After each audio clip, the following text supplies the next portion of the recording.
What's going on, everybody? Welcome back to another episode of the Top Dogs podcast here on the Field, a 68 Media Network. My name is Rob Doster, and we got to talk about Providence, man. We got to talk about a 74-65 absolutely hideous win for number one UConn last night. They did not cover the spread, unfortunately. I thought it was the most obvious letdown spot in the history of letdown spots for Providence last night, but credit to them. They showed up, they fought, and they put in a really, really tough performance. And on another day, it might have been enough to deserve a victory. That we'll get into everything that happened and how that played out here in a second. We'll get into the fouls here in a second, and we'll get into why we love January again. But don't let this fool you. We'll talk about that in a second as well.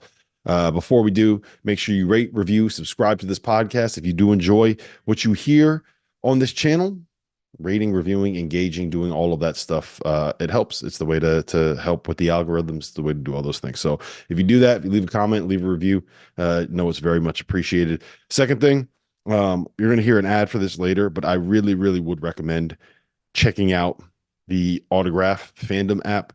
They have done a very good job curating the best UConn specific content on the internet. And if you want to be able to find a way to get all of that stuff in one place, I'm not just talking about, the ESPNs of the world. I'm talking about the UConn fans doing content for other UConn fans. It is really, really good and has everything that you need in one spot, in one place on the app. So make sure you go download the Autograph Fandom app. Use the code F68. It helps us out. I get 75 cents every time someone downloads the app. Every penny counts. All right. So let's talk about the fouls, right? Let's talk about what happened in that game last night and how many fouls were called. I thought it was a hideous basketball game. I thought that the whistle was maybe a little bit too tight. I also think that when you have a team that prides itself on its toughness and physicality, going up against one of the best defensive teams in the Big East in Providence, that you are going to inevitably end up sometimes with games that do look like this. I don't think that this was a situation where the referees called a lot of fouls that weren't fouls. I wish they would have let the whistle be a little bit looser and maybe allowed us to have more of the Josh Oduro versus Donovan Clingan battle. That would have been a little bit more fun. We'll get into that here in a second because I have some thoughts on how that all kind of played out. But it's hard for me to sit here and blame the officials too much when that was a game that was going to be a throwback, physical, tough Big East battle that we knew would be something like this. And it's just it is what it is. I think there were a lot of situations where they called fouls that were fouls, and both teams were fouling because it was a tough physical game. And it's one of those ones where sometimes it would be nice if we could just play call your own fouls in college basketball, and the game would be a little bit smoother and be tough and be physical, and maybe it wouldn't be the prettiest brand of basketball, but it is what it is. To be honest, and I hope this doesn't get me run off this app, but I actually thought Providence has a little bit more to complain about when it comes to the officiating last night. And look, at the end of the day, home court advantage is home court advantage in college basketball for a reason. There were studies that were done, I think like 5 or 6 years ago, that said that the only sport on the planet that has a bigger home court advantage when it comes to the way that the whistles work is soccer in Europe, like the Premier League, La Liga, and all that. And that's because those fans are absolutely out of their minds. Imagine if every single Providence fan in America drank 3-4 Locos and then decided to sing for the entire game while deciding whether or not it was acceptable to be racist to opposing players. That is what it is in a lot of these European soccer leagues. So no surprise there. But yeah, I thought that the two that really stood out to me were two of Josh Aduro's fouls. He picked them up going after rebounds after Devin Carter missed a shot on a drive where they could have called a foul on the drive. And I think that changes the game a little bit because the more you get Oduro going at Samson Johnson, the better for Providence. I thought the offensive fouls on Carter were legitimate fouls. I thought that most of what Aduro was called for were legitimate fouls, and I thought 3 of the 4 that Clingan got nicked with were legitimate fouls. The one that wasn't was the move and screen. Like, come on, man, what are we doing here? That was too much for the second foul for the big fella early on. But my biggest takeaway was that Donovan's got to be a little bit better defensively. But I think a lot of that honestly had to do with who he was going up against. And again, I'll talk about that in a second. I'm gonna flesh out my thoughts on that matchup here in just a minute. Hurley's tech. So I thought that the Clingan's fourth foul was definitely a foul. It was, I thought his third foul was definitely a foul. I think it was obvious that Dan was really, really frustrated about the situation with the four fouls. I think you could see it. You could read his lips on the broadcast, what he was saying and why he was mad about the way that that went. And I thought that the tech was honestly pretty hilarious because he kind of earned it, right? Like the thing about him, and I've heard this from coaches and referees before, is that people tend to be surprised that this doesn't happen more, right? Like how many coaches have the runway to be able to do what he does on the sideline? Like I think he set this bar for um for a sideline. I don't want to say sideline decorum, but he set this bar for the way that he will react to calls so that officials kind of know, like, okay, it's going to be nuts when Hurley's here, but I'm not calling on the tech until he goes across his line. And I think his line is further than what other coaches' line is. Um, so, credit to him for kind of gaming the system that way. But like, I think he earned the tech, and it is what it is. And I don't know if it changed the way the whistle was going. Sometimes you just got to get that frustration out and let it ride. But um, the only time I was worried in the game was after he got the tech and after Clingan got the fourth foul, and all of a sudden Providence is going the line, shoot 4 free throws in a tie game. And the guy that kind of changes what UConn is able to do is going to be sitting on the bench for a long time because he just picked up his fourth foul. So that's where I want to get into my single biggest takeaway, and that was Steph Castle and his performance. I thought that he was sensational, especially during that one stretch in the second half when UConn really needed him, right? Cam Spencer, Alex Caravan, Tristan Newton, Hassan Diarra were all somewhere between bad, not good, and looking like they were dealing with an ankle that was hurting a little bit. And Donovan was obviously not available because he was strapped to the bench with fouls. And what UConn needed was somebody to step up and be a game changer. And what Steph did was he stepped up after those free throws, banged 3, banged another 3, scored 2 more buckets, got fouled, hit that free throw. And I think he had 11 of 13 as UConn turned, I don't have it in front of me, but I believe it was a 4-point deficit into an 8-point lead. And that was the stretch that more or less changed the game because Providence wasn't going to be able to get stops against UConn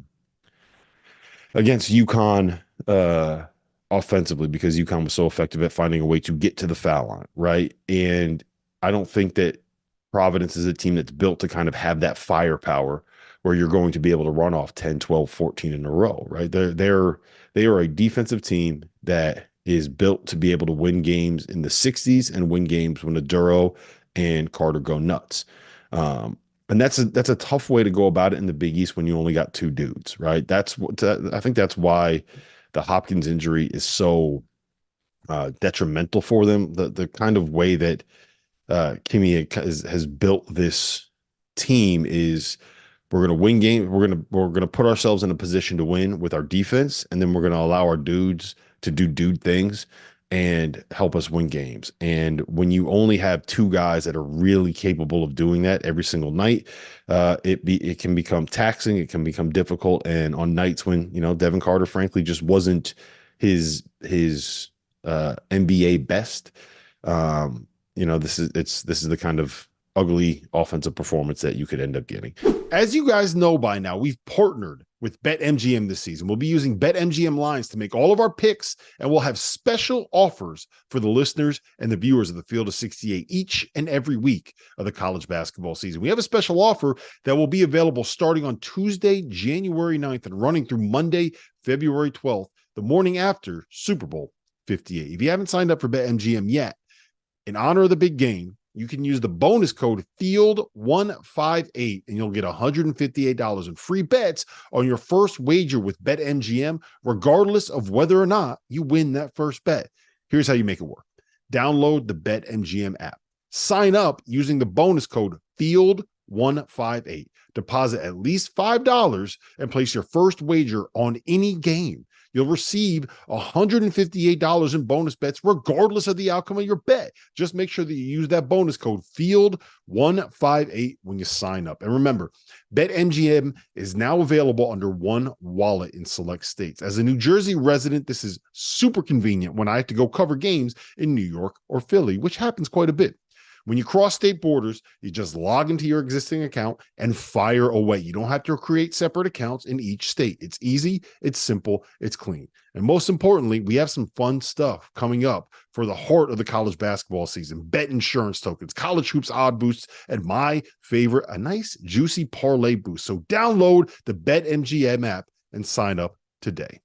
Field 158. Big news, guys. I am thrilled to announce that we have partnered with Autograph, a company founded by the GOAT himself, Tom Brady. The Autograph Fandom app gives you access to the best college hoops content, fan contests, and exclusive rewards like discounted tickets, all for doing the things that diehard fans like you already do, following your favorite team in the news and listening to podcasts just like this one. When Tom, and yes, I am calling him Tom, we're on a first-name basis these days, co-founded Autograph, he had one mission in mind: change the fan experience for the better. It works like this. You get all of your college hoops content you want in one place. You get articles from your favorite writers, pods from your favorite hosts, contests from your favorite creators, all on the feeds and the sites that you already enjoy. But instead of having to go to all these different places, it all comes to you in one spot, the Autograph Fandom app. But here's the best part. The more content that you consume, the higher you rank in the app. As you consider to level up in status on the app, you can unlock unique rewards curated exclusively for you. So download the free Autograph app in the App Store and use the referral code F68, that's F68, or tap in at the link in the description below or in the podcast app of your choosing to start earning points for doing something as normal as listening to this very podcast. It really is that simple. But Steph was just sensational, man. Like, he got to the basket, he made some plays, and here's where I will give credit to Kim and Providence. I thought that his game plan defensively was really, really, really sharp. Basically, what he did was try to force everything to go through Steph Castle. So they face guarded for the most part, especially early in the first half, but for the most part, face guarded Tristan Newton and Cam Spencer in the half court. They switched everything from everything 2 to 4, basically, and completely took UConn out of what they wanted to run and completely took away Tristan Newton and Cam Spencer. This is when UConn went on that 6-minute stretch where they only scored 2 points in the first half. This is what was working. And then when they were playing ball screens between Steph and whoever the 5-man was, they just went under everything, all the way under. And the essentially what Kim said was, we're going to let Steph Castle beat us with jump shots, and we're going to take literally everything else away and do everything we can to take that away. And it didn't work. He had 20 points on 7 for 14 shooting. He had a couple little short jump shots in the lane. As one of, I thought, the really good tweak from the UConn side was that they started setting those screens lower and starting the ball screen action like around the foul line, so that when the defense goes under, Steph is shooting a little 8-foot kind of set shot floater instead of having to settle for a 3. And in the second half, they made adjustments and were able to get Tristan coming off of curls and pin downs and getting him downhill to the rim a little bit better. And that worked. And that's when things started to pull away towards the end. But at the start, like, I thought it was a really, really sharp game plan from Ken. Hurley won with the adjustments, and that's kind of it, is what it is. So credit to Steph Castle for finding a way to be able to make the plays when he was being dared to make those plays. I also thought it's important to see him, like, look, I don't think that there's going to be that many games where Cam Spencer, Tristan Newton, and Alex Caravan combined to go 10 for 30 from the floor, combined to go 2 for 16 from 3, combined for just 5 assists and 6 turnovers. Like, those guys are all very good scorers. 2 of them are terrific passers, and all 3 of them are really good shooters that have proven they can hit like 4, 5, 6 threes in a college basketball game. And Providence did a great job on them. They really, really struggled. Donovan Clingan wasn't there. Providence is a good team, and UConn still found a way to win, even if it was ugly. That was Steph Castle at his very best, and it is a lot of fun to watch this kid mature and know that we're only going to have him for another, what, like 8 weeks, 9 weeks. So enjoy it while it lasts. Clingan versus Aduro. Um, Aduro, look, it's not even arguable. Aduro got the best of him. He had 20 points and 9 boards. Um, and I see like one of the things I've been seeing and that I've been flooding my mentions has been that Josh Aduro owns Donovan Clingan. Donovan Clingan stinks, blah, blah, blah, blah, blah, all this kind of stuff. And uh, look, Arduro was awesome. All right. He's got all the moves. He's got all the footwork. He was electric last night. He was really, really good scoring in the post. But him and DC or him and Kling and they're just completely different players in the way that they impact the game. Right. Arduro was kind of like this below the rim, skilled, I don't want finesse is the wrong word because he does got a little bit of bully ball in him. Like he's tough and strong, but he is a low post, back to the basket, throwback, um, post player, and he's fun to watch and he's awesome. And I really love that the transition for him from the A10 has worked because that was one of the concerns I had. You know, you move up a level, there's more size, there's more athleticism. All of a sudden, you go from the A10 to a league that has Ryan Kalkbrenner and Donovan Clingan and Joel Soriano and also Iguodala and all these great big guys, and it's worked. It's translated. But that's his game. Whereas Clingan is more of a guy where like his impact, it's going to pop up in the box score just because it's inevitable at some point. But what he does best and his biggest impact on the game is not stuff that shows up in the box score. It is how he can kind of eliminate people from getting to the lane and getting to the basket and walling up and making sure that you're not getting shots at the rim. It's how he can kind of take away the effectiveness of ball screen offense. It is the way that defenses have to be manipulated and figure out how they are going to tag him and defend him and deal with him in ball screens. It is the lob threat that he carries, right? Like he's not someone that he's not a Damasanogo. You're not going to throw the ball to him and have him take 4 dribbles and back you down and then pump fake and step through and drop step and you get a little baby jump hook. Like he's 7'3" with a 7'7" wingspan. Like he's got high hips. He's not going to back you down. He doesn't have a low center of gravity. It's just not what he does. And I think what was really, really important is that uh, is that when he got into the foul trouble and came back in the second half, like he was not playing the defense that you expected. He was just trying to be big and in the way, but you can't just be big and in the way and stop Josh Aduro. Like you're not going to do it. It's not going to work. He's too damn good. So, um, like I said earlier, it would have been nice if we could have gotten a matchup between those two that wasn't completely ruined by fouls on both sides. Like Aduro only played 23 minutes, so it would have been nice if that would have happened, but that wasn't the basketball god's will. So it is what it is. Part of the game plan Providence had clearly was to get him into foul trouble, and Donovan bit on pump fakes, and it worked. Credit to Kimmy, credit to Josh Aduro. That was a really nice performance, a really smart way to get things done, and it is what it is. So the last thing that I'll add is I think what Providence did in terms of being able to take away some of like the rolling stuff for Clingan was not helped for you.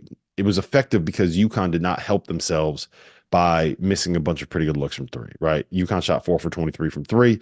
If that's 8 for 23 from three, 9 for 23 from three, something closer to what they're shooting on the season, something closer to what they're shooting in conference play.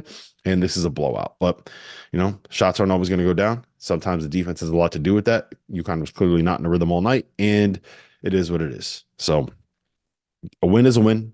It's a win. It's a win. It's a win. It's a win. It's a win. This was one that they could have lost, and you're still sitting here with a 2-game lead over the field in the Big East regular season standings when you are officially halfway through the season. So I don't know how much more you can ask of that. Let's get into what's going to happen on Saturday because UConn is going on the road. Well, they're not really going on the road. They're going to Storrs South. They're going to be playing in Madison Square Garden. They are taking on Rick Pitino and St. John's. I cannot wait for this matchup. There is going to be a lot of anger. There's going to be a lot of hate. There's going to be a lot of passion. It's going to be a terrific, terrific, terrific basketball game to watch. And that's before you get into all the storylines. That's before you get into the war of words that we've heard from Dan Hurley and Rick Pitino over the course of the last month. That's before you get into what is inevitably going to pop up over the course of the next 2 days as we get ready for this game, this Saturday noon tip off. It's going to be loud in there. There's going to be a lot of St. John's fans. This is a game that St. John's badly, badly, badly needs after having lost 4 of their last 5. They lost one last night at Xavier. And this is the kind of win.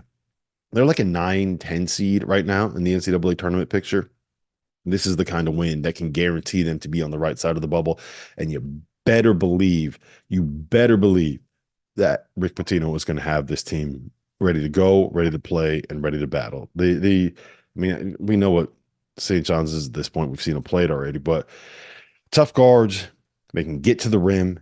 Joel Soriano is a guy that can do just what Josh Aduro did and get Donovan Clingan into foul trouble. That changes things. My biggest thing is that they are just an absolute pain in the ass to execute against offensively because of what Patino does with his defense. I talked about this before, but essentially they switch between man and zone. Sometimes they switch between man and zone on different possessions. Sometimes they switch in the middle of a possession. Sometimes they have you're manning up on one side of the floor and you're zoning up on the other side of the floor. Sometimes it is a matchup zone. Sometimes it's a 2-3 zone. Sometimes they are switching everything in man. Sometimes they are not. And what they tend to do is run this little like 2-2-1 press where their whole point is to make you get the ball across half court with 22 seconds left. Make you figure out what they're in defensively, figure out what the call is. So basically, by the time you're actually able to run offense, there's like 15 seconds left on the clock. And then all of a sudden, you don't really know what you're doing. They got enough good defenders that it messes you up. And yeah, that is a defense that is not fun to deal with. So we've seen UConn struggle with it before. And we'll see if they end up doing it again. The talent is there. I do expect there to be quite a few UConn fans in the building, and we'll see how this one ends up playing out. But I think the lead up to it and the press conferences that we see the next 2 days might be just as entertaining as this basketball game. I also just want to say, I really, really, really think this is an important game in the grand scheme of Big East regular season title contention, right? This is what UConn's 9-1 right now in the Big East. Creighton and Marquette are both 7-3. This is what UConn's next 2 weeks look like. They're at St. John's, they get Butler at home, then they're at Georgetown, they're at DePaul. You get through this one, and you really should have 3 more wins. And you really should be, if you're UConn, heading into that February 17th game against Marquette at home with a 13-1 record. And there's a real chance, I believe, that one of Marquette or Creighton, if not both of them, will take a loss before then. Marquette has, they're at Georgetown, then they get St. John's at home, then they're at Butler before that matchup, and Creighton has 5 games before they play UConn. They get Butler at home, at Providence, at Xavier, Georgetown, at Butler. I think it's more likely that Creighton loses one. They play 5 games, 3 of them are tough ones on the road. But both of them could really realistically end up losing one of those games.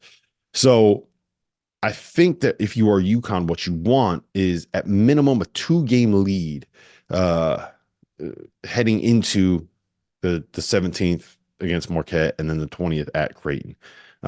You probably want a 3-game lead at that point over the field because UConn's run it is brutal. The last 6 games that they play, Marquette, at Creighton, Villanova, Seton Hall, at Marquette, at Providence. It is very easy to go 3-3, if not 2-4 in that stretch. That is a brutal stretch. That is a brutal run, and that is when they will determine whether or not they win the Big East regular season title. We talked about January, right? We talked about last January. We talked about how Hurley kept saying how much he loves this year's January. This year, the easy part of UConn's schedule was in January. This is what they played over the course of the last month.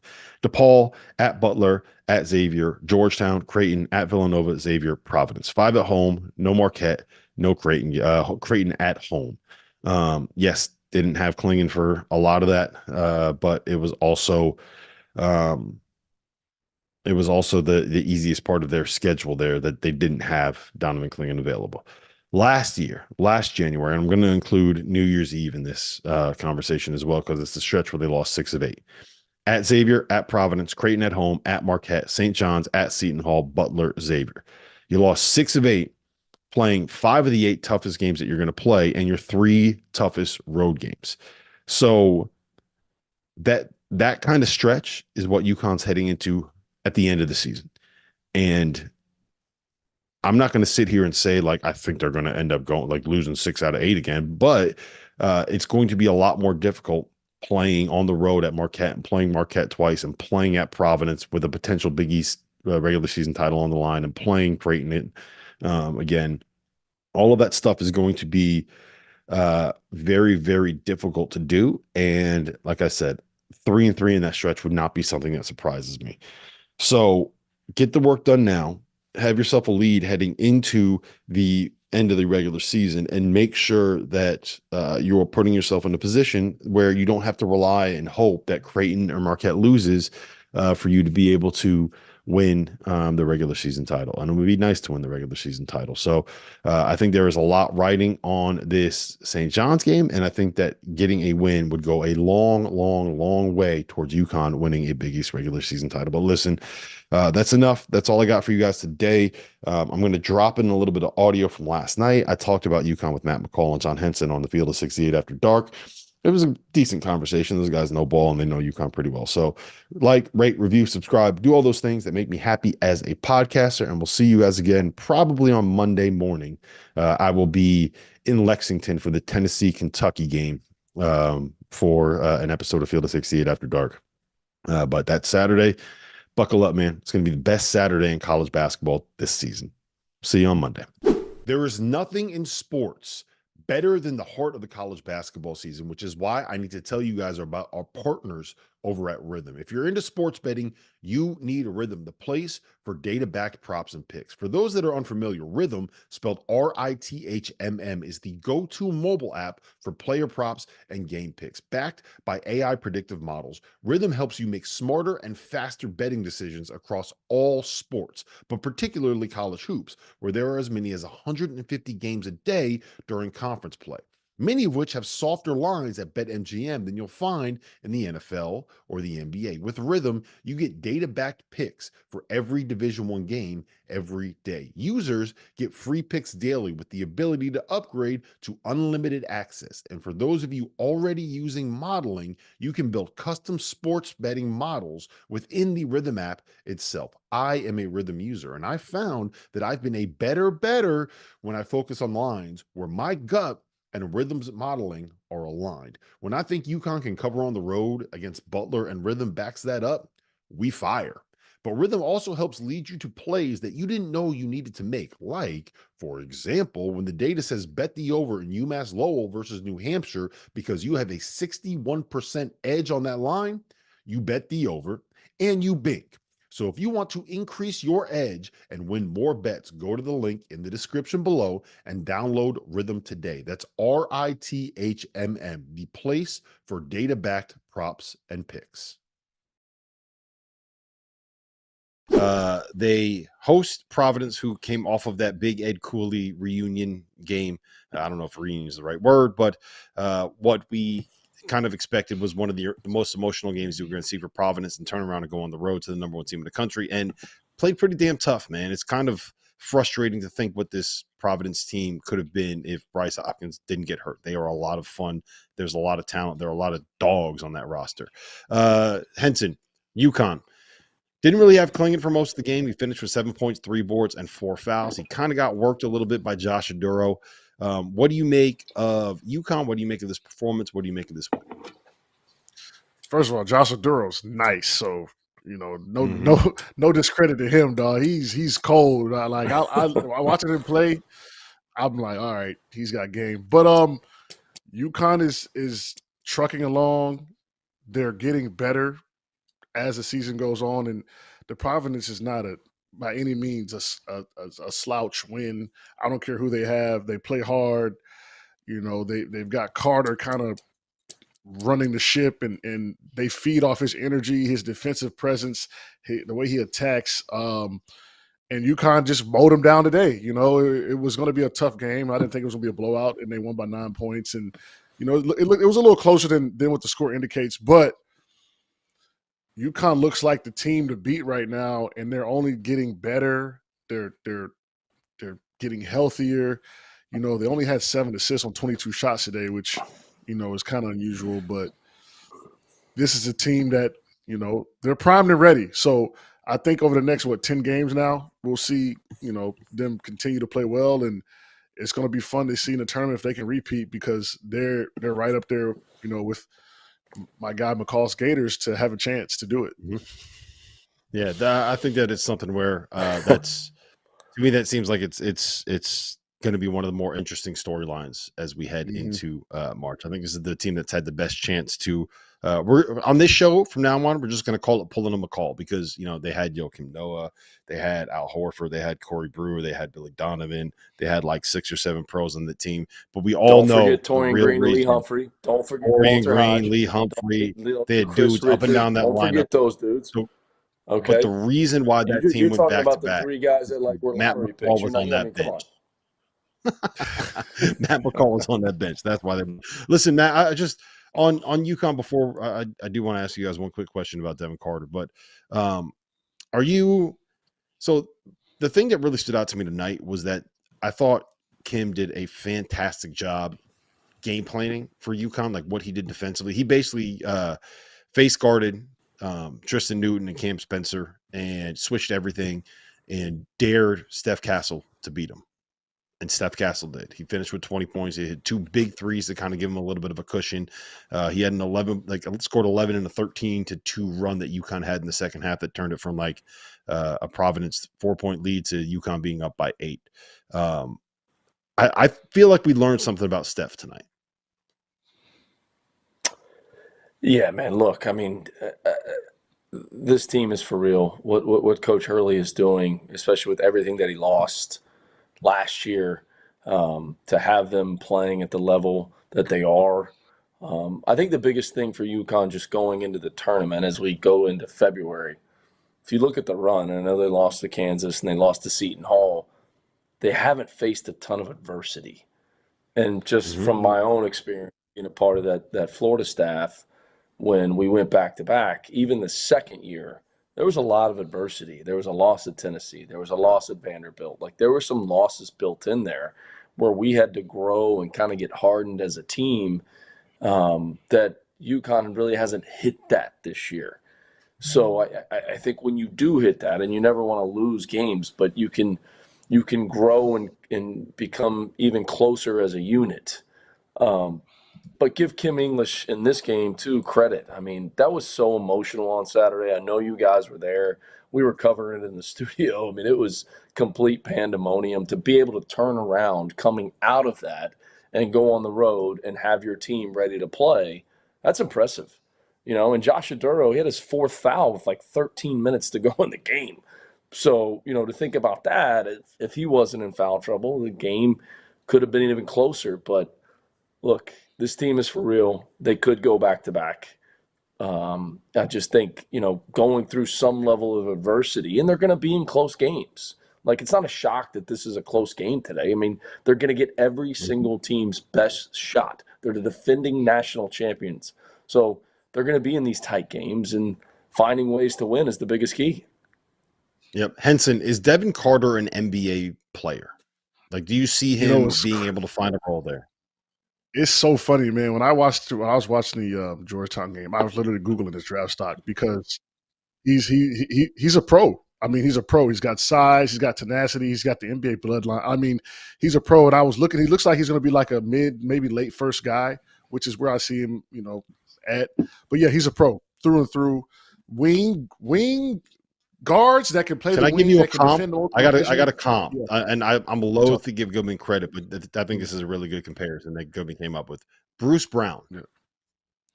Oh. Bruce Brown is a perfect comp for him, but I would think he's different in a sense, like he brings a little more defensively than Bruce Brown, which could help him even more at the next level. So I love that comp. Thank you for watching the Field of 68. If you've enjoyed what you've seen here, hit that like button, share this link with your friends, or check out the description for some other places that you can consume Field 68.